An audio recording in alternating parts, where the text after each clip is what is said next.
Hi ಸ್ನೇಹಿತರೆ, ಎಲ್ಲರಿಗೂ join to ಲರ್ನ್ಗೆ ಸ್ವಾಗತ.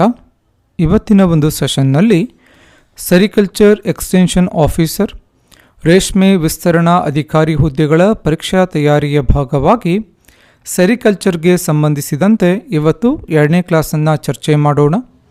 ಇವತ್ತಿನ ಕ್ಲಾಸ್ನ ಟಾಪಿಕ್ ಏನು ಅಂತಂದರೆ sericulture practices in tropical and temperate climate ಅನ್ನೋದು ಇವತ್ತಿನ ಕ್ಲಾಸ್ನ ಟಾಪಿಕ್ ಆಗಿರುತ್ತೆ.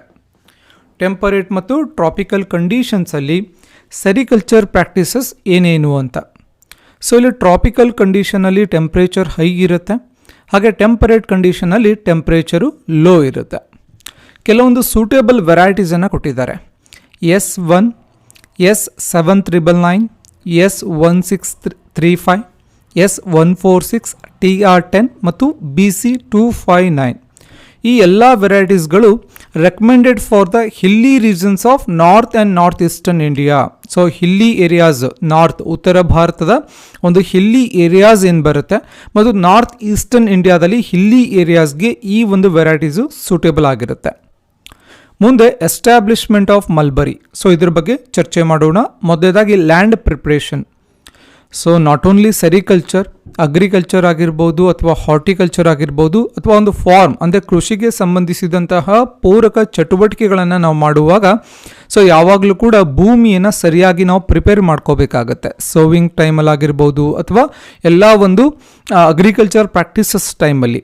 ಅದೇ ರೀತಿ ಸೆರಿಕಲ್ಚರಲ್ಲೂ ಕೂಡ ಲ್ಯಾಂಡ್ ಪ್ರಿಪ್ರೇಷನನ್ನು ನಾವು ನೀಟಾಗಿ ಮಾಡ್ಕೋಬೇಕು. ಸೊ ಲ್ಯಾಂಡ್ ಏನಾದರೂ ಜೆಂಟಲ್ ಸ್ಲೋಪ್ ಇತ್ತು ಅಂತಂದರೆ ಇಟ್ ಕ್ಯಾನ್ ಬಿ ಲೆವೆಲ್ ಮಾಡ್ಕೋಬೇಕು. It can be levelled by minor land shaping and providing suitable type of bunds across the slope.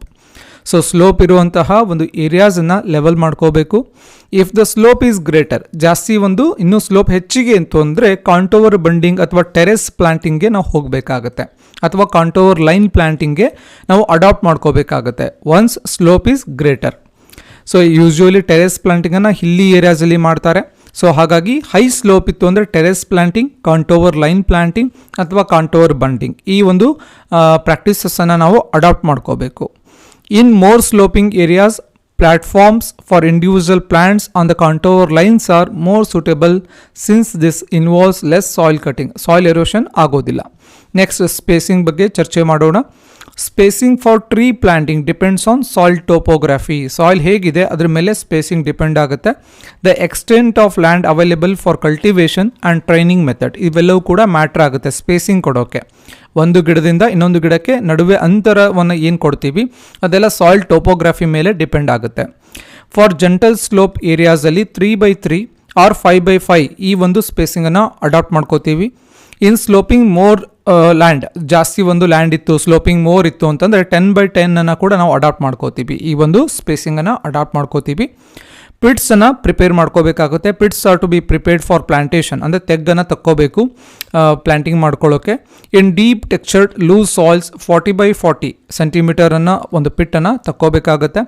Hard shallow ಸಾಯಿಲ್ಸಲ್ಲಿ 60x60 60x60 ಈ ಒಂದು ಪಿಟ್ಸನ್ನು ತಗೋಬೇಕಾಗುತ್ತೆ.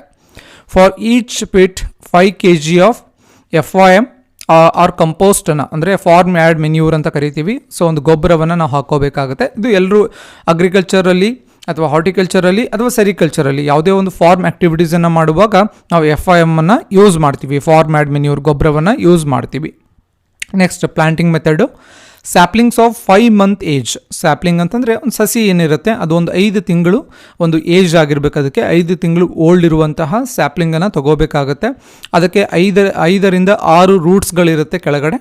ಅದು ಸೂಟೇಬಲ್ ಆಗುತ್ತೆ, ಪ್ಲಾಂಟಿಂಗ್ ಮಾಡೋಕ್ಕೆ ಸೂಟೇಬಲ್ ಆಗುತ್ತೆ. ಯಾವಾಗ ಅಂದರೆ ಮಾನ್ಸೂನ್ ಟೈಮಲ್ಲಿ ಪ್ಲಾಂಟಿಂಗ್ ಮಾಡ್ಕೋಬೇಕು, ಜೂನ್ ಮಂತಲ್ಲಿ ಪ್ಲಾಂಟಿಂಗ್ ಮಾಡ್ಕೋಬೇಕಾಗುತ್ತೆ. 1 sapling per pit should be planted. So ಒಂದು ಪಿಟ್ಗೆ ಒಂದು ಸ್ಯಾಪ್ಲಿಂಗ್ ಅಂದರೆ ಒಂದು ಸಸಿಯನ್ನು ನಾವು ನೆಡಬೇಕು. Saplings should be supported with a stick, ಅಂದರೆ ಒಂದು ಕಟ್ಟಿಗೆಯನ್ನು ಕಟ್ಕೋಬೇಕು, ಗಾಳಿಗೆ ಬಾಗಬಾರ್ದು ಅಂತ, ಸ್ಟ್ರೇಟಾಗಿ ಹೋಗಲಿ ಅಂತ ಹೇಳಿ. ಸೊ ಒಂದು ಸ್ಟಿಕ್ಕನ್ನು ನಾವು ಅಡಾಪ್ಟ್ ಮಾಡ್ಕೋಬೇಕಾಗತ್ತೆ. Next maintenance. After 1 month, so planting ಆಗಿ 1 month ಆದಮೇಲೆ all the birds except the top 5 to 6 should be removed carefully without damaging the bark. So ಯಾವುದೇ ಬಾರ್ಕ್ಗೆ ಏನು ಡ್ಯಾಮೇಜ್ ಆಗದೇ ಇರೋ ಹಾಗೆ ಎಲ್ಲ ಬರ್ಡ್ಸ್ಗಳನ್ನು ರಿಮೂವ್ ಮಾಡಬೇಕಾಗುತ್ತೆ. ಒಂದು 5ರಿಂದ 6 ಬರ್ಡ್ಸ್ಗಳನ್ನು ಬಿಟ್ಟು. Weeds around the plant should be removed. So ಸುತ್ತಮುತ್ತ ಏನು ಕಸ ಬೆಳೆದಿರುತ್ತೆ ಅದನ್ನು ಕೂಡ ತೆಗಿಬೇಕು. After 3 months of planting second weeding, ಎರಡನೇ ಒಂದು ವೀಡಿಂಗ್ ಹೋಗಬೇಕಾಗುತ್ತೆ, ಕ್ಲೀನ್ ಮಾಡ್ಕೋಬೇಕಾಗುತ್ತೆ, ಕಸವನ್ನು ತೆಗಿಬೇಕಾಗುತ್ತೆ. ಹಾಗೆ 20 grams ಆಫ್ ಸಲ್ಫೇಟ್ ಪರ್ ಪ್ಲ್ಯಾಂಟನ್ನು ಅಪ್ಲೈ ಮಾಡಬೇಕು. ಸೊ ಟ್ರೆಂಚ್ ಮೆಥಡ್ ಅಥವಾ ಅದು ಸುತ್ತಮುತ್ತ ನಾವೊಂದು ಹಾಕೋಬೇಕಾಗುತ್ತೆ. ಯಾವುದು ಸಲ್ಫೇಟ್ ಪರ್ ಪ್ಲ್ಯಾಂಟ್ 25 grams ಹಾಕೋಬೇಕು. ಹಾಗೆ second dose of fertilizer 25 grams of urea, ಎರಡನೇ ಒಂದು ಸ್ಟೇಜಲ್ಲಿ ಯೂರಿಯಾನ ಕೊಡಬೇಕಾಗುತ್ತೆ. ನೈಟ್ರೋಜನ್ ಕಂಟೆಂಟ್ ರಿಚ್ ಇರುತ್ತೆ ಯೂರಿಯಾದಲ್ಲಿ, 25 grams ಕೊಡಬೇಕಾಗುತ್ತೆ. ಆವಾಗ monsoon before cessation of monsoon, ಅದಕ್ಕಿಂತ ಮುಂಚೆ ಕೊಡಬೇಕು.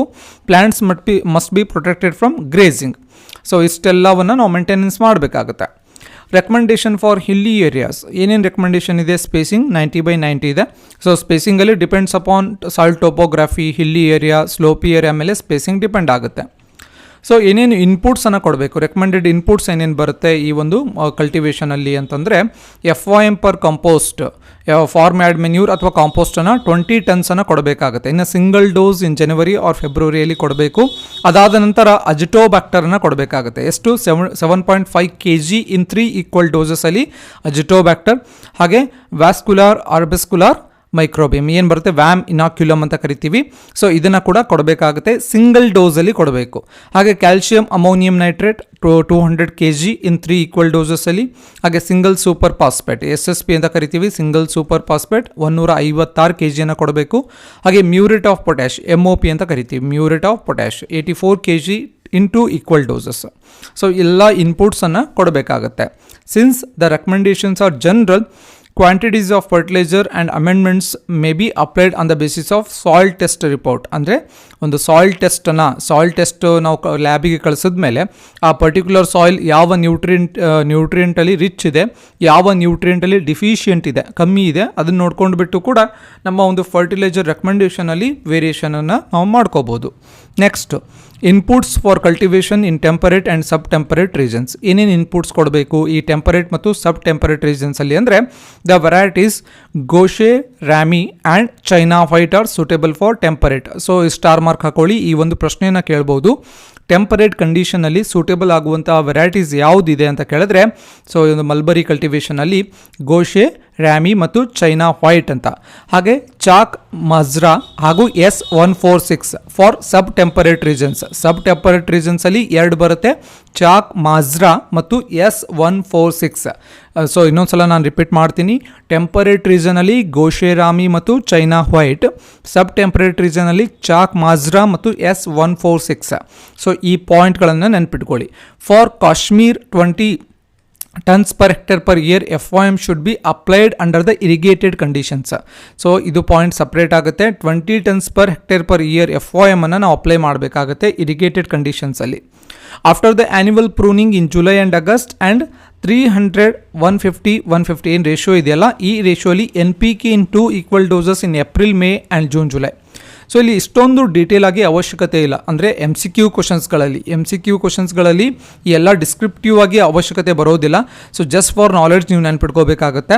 The expected leaf yield of these varieties ಯಾವುದು? ಗೋಶೆ, ರಾಮಿ ಮತ್ತು ಚೈನಾ ವೈಟು 15 to 20 tons ಕೊಡುತ್ತೆ 1 hectareಗೆ ಪರ್ ಇಯರ್ಗೆ. ಹಾಗೆ ಚಾಕ್, ಮಾಜ್ರಾ ಏನಿದೆ 20 to 22 20ರಿಂದ 22 ಟನ್ನನ್ನು ಕೊಡುತ್ತೆ. ಸೊ ಪರ್ ಹೆಕ್ಟೇರ್, 1 hectare ಅಂದರೆ 2.5 acre ಆಗುತ್ತೆ. 2.5 acreಗೆ ಸೊ ಗೋಶೆ, ರ್ಯಾಮಿ ಮತ್ತು ಚೈನಾ ವೈಟು 15ರಿಂದ 20 ಟನ್ ಕೊಟ್ಟರೆ, ಚಾಕ್, ಮಾಜ್ರಾ 20ರಿಂದ 22 ಟನ್ನನ್ನು ಕೊಡುತ್ತೆ. ಮಿಕ್ಸ್ಡ್ ಫಾರ್ಮಿಂಗ್ ಅಂದರೆ ಏನು? ಸೊ ನೆಕ್ಸ್ಟ್ ಪಾಯಿಂಟ್ ನೆನ್ಪಿಟ್ಕೊಳ್ಳಿ, ಮಿಕ್ಸ್ಡ್ ಫಾರ್ಮಿಂಗ್. ಸೊ ಇಲ್ಲಿ ಬೇರೆ ಬೇರೆ ಬೆಳೆಗಳನ್ನು ನಾವು ಒಟ್ಟಿಗೆ ಬೆಳಿತೀವಿ ಮಿಕ್ಸ್ಡ್ ಫಾರ್ಮಿಂಗಲ್ಲಿ. Mulberry can be successfully grow